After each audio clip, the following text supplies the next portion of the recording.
Hello guys, welcome to Lakshmi's food world.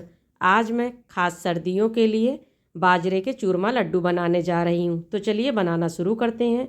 सबसे पहले 500 ग्राम बाजरे का आटा लेंगे। अब इसमें देसी घी का मोयन देंगे। तो अभी मैंने 2 चम्मच देसी घी डाला है। जब कम लगेगा तो और मिला लेंगे। अभी मोयन देखिए परफेक्ट नहीं है, तो मैंने 2 चम्मच देसी घी और मिला लिया है। जब अच्छे से बाइंडिंग होने लगे तब आप समझिए कि मोयन परफेक्ट है। बाइंडिंग अच्छे से हो रही है, इसका मतलब मोयन परफेक्ट है। अब थोड़ा थोड़ा पानी डाल करके इसे गूँथ लेते हैं। पानी एक साथ में ना डालिएगा, बस थोड़ा ही थोड़ा। अगर ज़्यादा पानी डाल देंगे तो ये आटा गीला हो जाएगा, इसलिए इस बात का ज़रूर ध्यान रखिएगा। बाजरे का आटा अच्छे से गूँथ गया है। अब इसे सेट होने के लिए कम से कम 20 से 25 मिनट के लिए रख दीजिएगा। और इतना पानी देखिए बच भी गया है। अब चलिए तिल को भून लेते हैं। तो यहाँ पर मैंने 300 ग्राम तिल लिया है। तिल को इतना भूनिएगा जब तिल से चट चट सी आवाज़ आने लगे, तब आप समझिए कि तिल भुन गई है, यानी चटकने की आवाज़। ज़्यादा ना भूनिएगा, नहीं तो कड़वा लगने लगेगा। तिल भी देखिए भुन गई है और इधर आटा भी अच्छे से सेट हो गया है। अब इसकी कम से कम 4 से 5 बड़ी बड़ी लोई कट कर लीजिएगा। इसे बनाते कैसे, मैं आपको सारा प्रोसेस बता रही हूँ। अब एक लोई उठाइएगा और इसे अच्छे से बेलिएगा। अब इसके ऊपर बाजरे का आटा ही डस्ट करिएगा। थोड़ा सा लीजिएगा, बस डस्ट कर दीजिएगा और हल्के हल्के हाथों से बेल लीजिएगा। पहले आप हाथ से अच्छे से दबा दबा करके प्रेस कर दीजिएगा। इसके बाद हल्के हल्के बेलन से इसे बेल लीजिएगा। एक रोटी देखिए बनकर तैयार हो गई है। एक रोटी मैं आपको और बना करके दिखा रही हूँ, इसीलिए मैंने आपको पूरा प्रोसेस दिखाया है। तो फ्रेंड्स, आप लोग भी बिना स्किप किए हुए मेरी पूरी वीडियो ज़रूर देखिएगा। इस प्रकार से दोनों हाथों से अच्छे से बढ़ा लीजिएगा, फिर बेल लीजिएगा। तो मैंने आपको देखिए 2 रोटी बना करके दिखा दी है। इस प्रकार से इतनी मोटी रोटी बना लीजिएगा। अब चलिए बाजरे का पराठा बनाते हैं। फ्रेंड्स, मैं इसे कढ़ाई में ही बना ले रही हूँ, लेकिन आप इसे तवे पर बनाइएगा। एक पराठा सेकने में कम से कम आपको 5 मिनट ज़रूर लग जाएंगे, क्योंकि ये पराठा काफ़ी मोटा होता है और इसमें देसी घी भी लगता है। जितना आप देसी घी डालेंगे ना, ये उतना ही सोखता जाएगा, लगेगा कि आपने देसी घी लगाया ही नहीं है। उलट के पलट कर अच्छे से आप इसे सेंक लीजिएगा जब इसमें चित्तियाँ पड़ने लगे, और हल्के हल्के हाथों ही पलटिएगा। ज़्यादा जोर ना दीजिएगा, नहीं तो ये टूट जाएगा।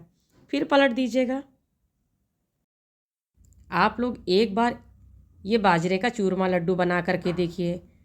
जो बच्चे नहीं खाते हैं ना, वो भी ये लड्डू खाने लगेंगे। अच्छे से चम्मच से दबा दबा करके सेंक लीजिएगा। एक बाजरे का पराठा देखिए बनकर तैयार हो गया है। इसी तरीके से बाकी सारे बाजरे के पराठे आप बना लीजिएगा। एक पराठा मैं अभी आपको और बना करके दिखा रही हूँ। अगर बनाते वक्त टूट जाए तो कोई बात नहीं, क्योंकि आखिर बाद में इसे तोड़ना तो है ही है, लेकिन कोशिश करिए कि ना टूटे तो ज़्यादा बढ़िया है।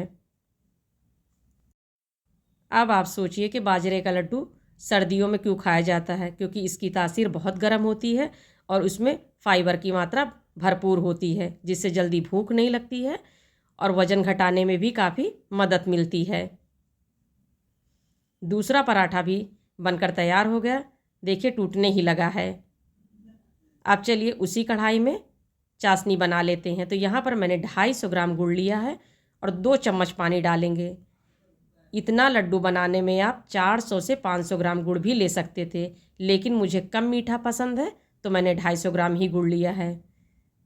अब आधी तिल को हम पीस लेंगे, यानी दरदरा सा पाउडर बना लेंगे।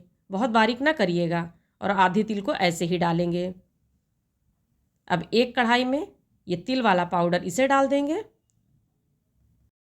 अब इस बाजरे के पराठे को तोड़ लेंगे। देखिए फ्रेंड्स, कहीं से लग रहा है कि इसमें घी लगा है। ये सूख कर बिल्कुल रोटी हो गया है। अब इसके टुकड़े कर लीजिएगा और इसका फाइन सा पाउडर बना लीजिएगा। डायबिटीज़ वालों के लिए तो लड्डू बहुत ही फ़ायदेमंद है। ब्लड प्रेशर को कम करता है, मधुमेह के लिए अच्छा है, हृदय स्वास्थ्य के लिए तो बहुत ही फ़ायदेमंद है, कब्ज को रोकता है, यानी इसके कई सारे बेनिफिट हैं। अब इस तरीके से बाजरे के लड्डू बनाने के लिए इसका पाउडर तैयार हो गया। अब इसमें भुनी हुई तिल इसे मिला देंगे और 1.5 चम्मच सौंठ पाउडर इसे डाल दीजिएगा। अब इसमें आधा जायफल मिला दीजिएगा। ये पूरा जायफल है, इसे तोड़ करके आधा कर दूंगी, तो आधा मिलाइएगा, आधा हटा दीजिएगा। इसका भी पाउडर बना लीजिएगा। अब इसे भी मिला दीजिएगा। बाजरे की तासीर काफ़ी गर्म होती है। एक लड्डू अगर आप खा लेंगे ना तो सर्दी छूमंतर हो जाएगी। अब सभी चीज़ों को अच्छे से मिला दीजिए। 1 चम्मच इलायची पाउडर, इससे फ्लेवर बहुत बढ़िया आता है। इधर चाशनी भी देखिए तैयार हो रही है। तो हमें केवल गुड़ को गलाना है, चाशनी नहीं तैयार करनी है। बस गुड़ में कम से कम 3 से 4 उबाल आ जाए, यानी गुड़ पक जाए, बस इतना ही आपको करना है। गुड़ अच्छे से गल गया है, इसे भी आप इसी में डाल दीजिए। अब आपको कुछ भी नहीं मिलाना है, सिर्फ लड्डू बांधना है। जानते हैं फ्रेंड्स, बाजरे के लड्डू में लगभग 107 कैलोरी होती है और बाजरे के आटे को बनाने के लिए बहुत ही कम पानी लगता है। अब इसे आप हाथों से अच्छे से मिक्स कर दीजिएगा और लड्डू बना लीजिएगा। अब इस लड्डू को बना करके रख लीजिए और काफ़ी लंबे समय तक आप खाइए, यानी पूरी सर्दी भर खाइए। थोड़ा थोड़ा हाथों में देसी घी लगा लीजिए और मन चाहे आकार के छोटे बड़े लड्डू बना लीजिए। सबसे बड़ी बात तो ये है कि ये लड्डू आपकी इम्यूनिटी सिस्टम को काफ़ी स्ट्रांग बनाता है। तो आप लोग भी पहले ये लड्डू बनाइए, खाइए, फिर मुझे कमेंट्स करके बताइए कि मेरी आज की रेसिपी आपको कैसी लगी।